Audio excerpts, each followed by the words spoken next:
I was talking about how, briefly speaking about how we always make plans, and the plans never work out the way that we want the plans to work out. And I cited a verse, not a verse, but a line from a poem that my friend Swami and I always cite when things go upside down. And it's a line from a poem by Robert Burns, who was the poet laureate of Scotland. Has anyone here read Robert Burns' poetry? And you're all British? Oh, my goodness.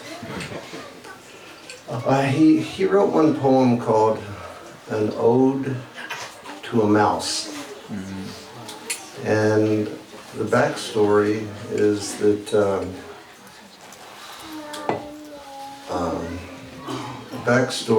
he was a farmer, and he lived a couple hundred years ago, I think. Not exactly sure of the date, but he was plowing his field in the autumn, and he was preparing it so the field would be ready in the coming spring for planting. And while he was plowing his field, his plowshare, it ran through the nest of a mouse. Rasa, you're a teacher. Have you read Robert Burns? No, but I know two people who have. My sister-in-law and from the Maureen. I know they will. Okay. Anyhow, he was plowing his field, and his plowshare went through the nest of a mouse, and that mouse undoubtedly had been, building his nest all summer to prepare for the winter. And then when his plowshare went through and the mouse went scurrying into the cold without any, real possibility of rebuilding his nest before the winter came, Burns wrote a poem. And the gist of the poem is that in life we're always making plans. Like we make plans to have kirtans outside when it's beautifully sunny in England, unseasonably sunny in England. Like I've been sending all of my friends messages. My God, you can't believe it. It's sunny over here. It's warm. Yesterday at Russ's house, I had the AC on. Today I had the heater on.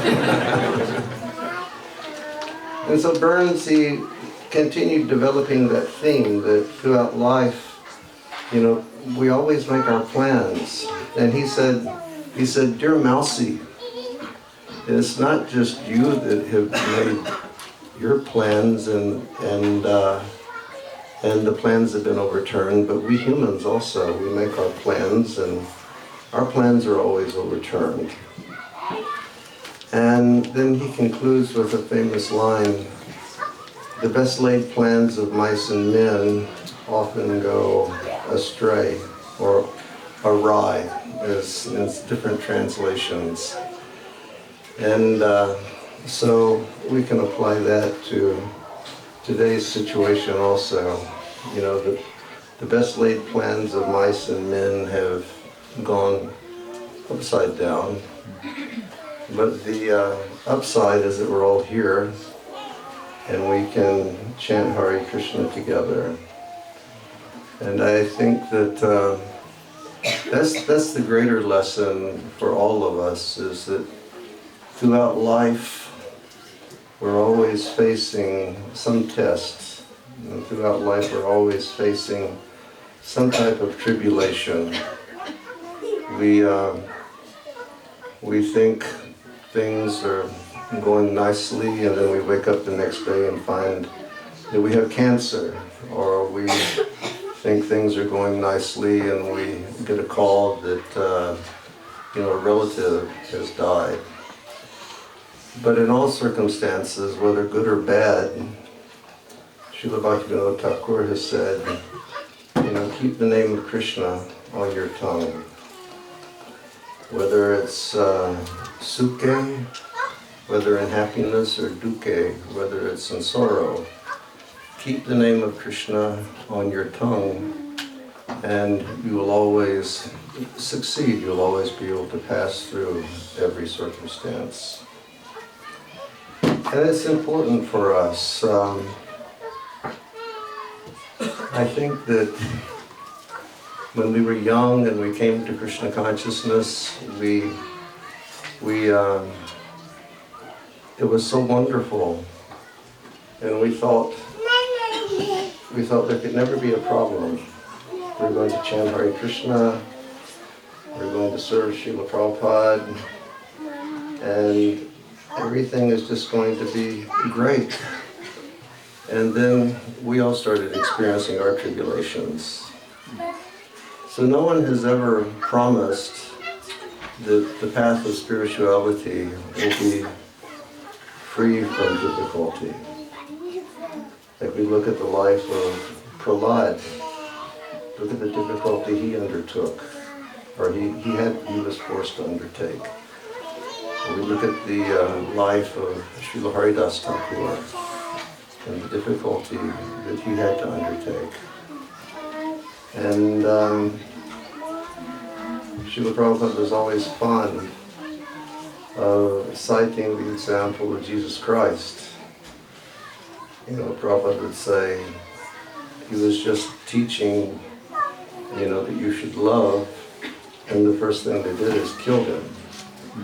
So, the spiritual life we can't assume will be free from difficulty, but in every circumstance, when we take shelter of Krishna's name, Krishna will lift us up and save us.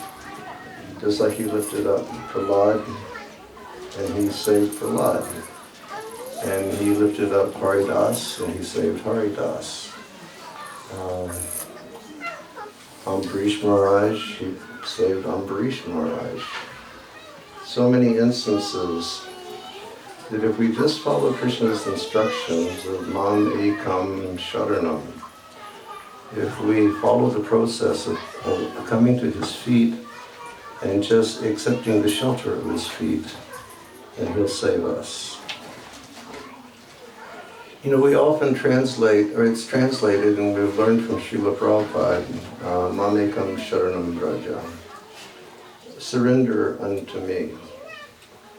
But for all of you folks who, speak some, dialect of Hindi, Sharanam, that means to take shelter.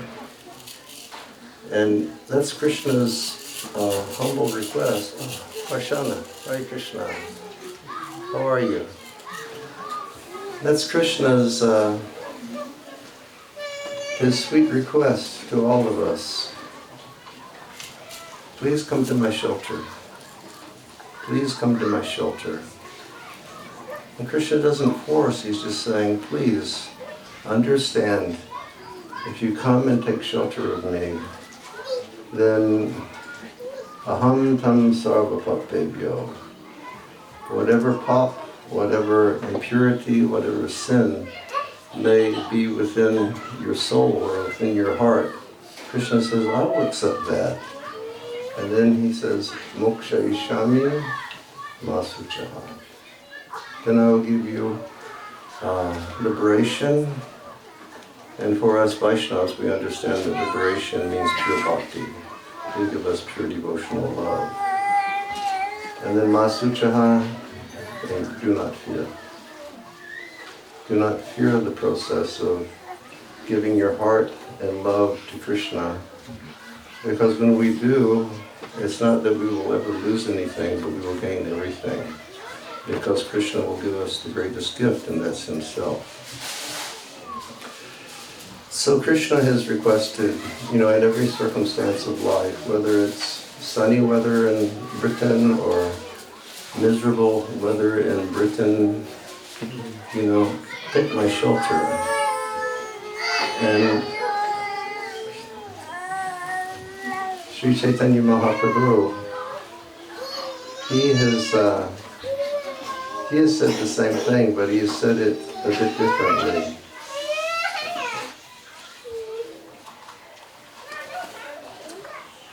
So many children. When we drove up, I saw so many children. I said, "This is so wonderful. The devotees are very active over here."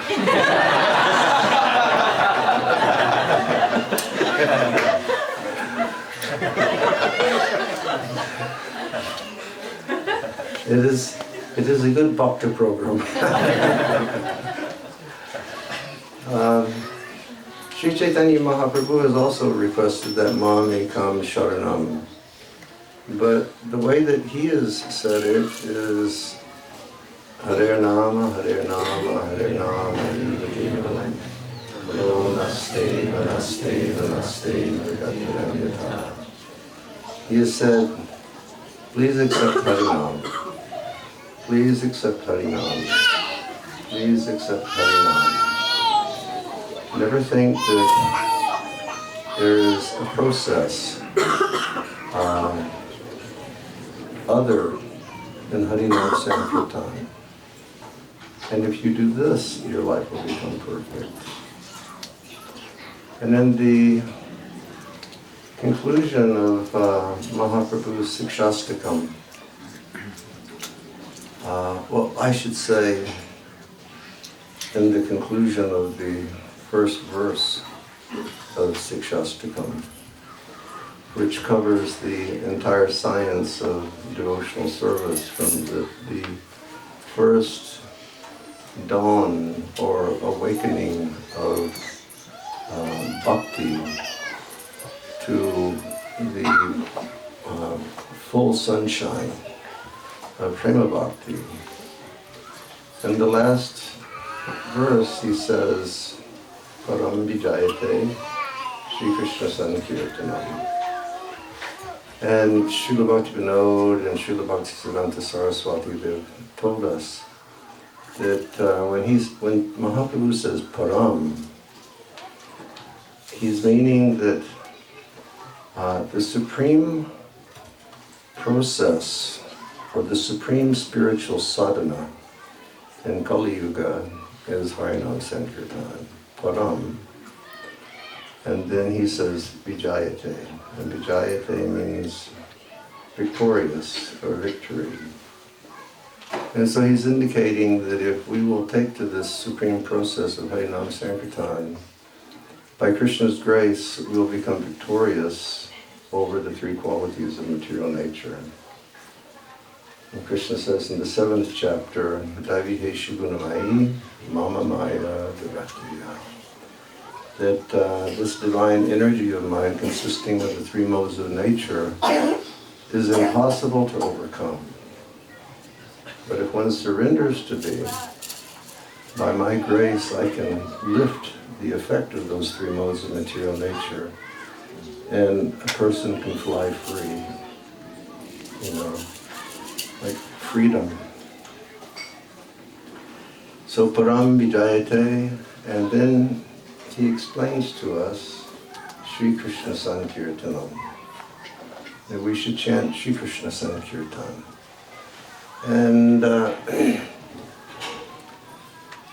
And for many people, like predominantly we have people here from Indian culture, and when many of you think of Shri, you naturally think of Lakshmi Ji.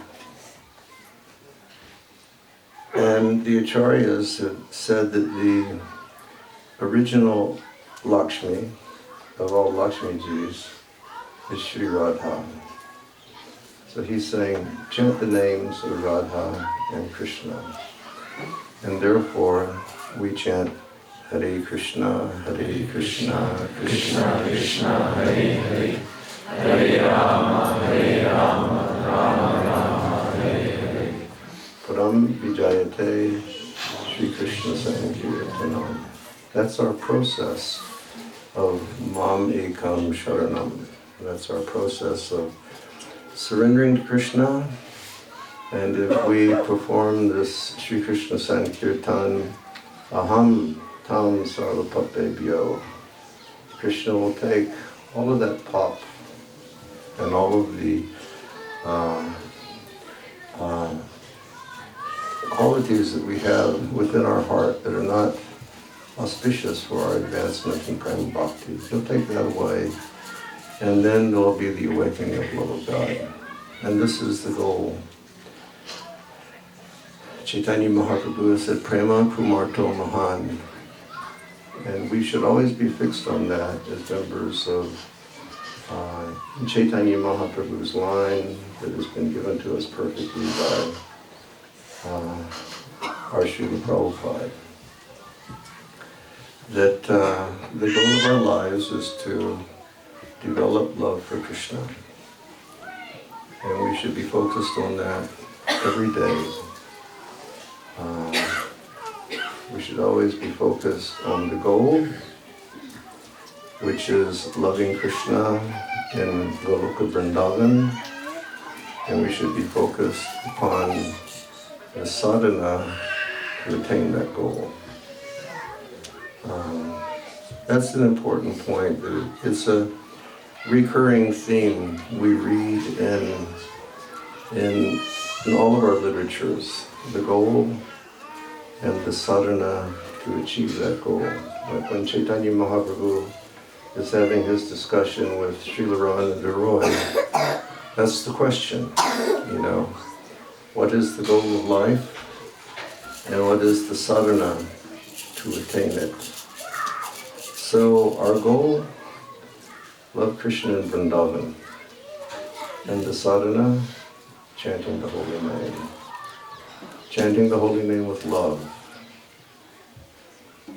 Learning to chant Hare Krishna properly, learning how to chant with a controlled mind, learning to chant free from committing the mistakes and offenses in the matter of chanting Hare Krishna, but awakening that love for Krishna.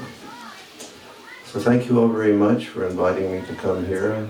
I'd like to thank Rasbihari Prabhu and Mrs. Rasbihari. What is Mrs. Rasbihari's name? Swarna Purna Radhika. Swarna Radhika. Thank you, Swarna Radhika Mataji and Rasbihari, for having us over this evening. You've been very kind that you opened your house to all of us. And now we'll just have Harinam Sankirtan. Hare Krishna.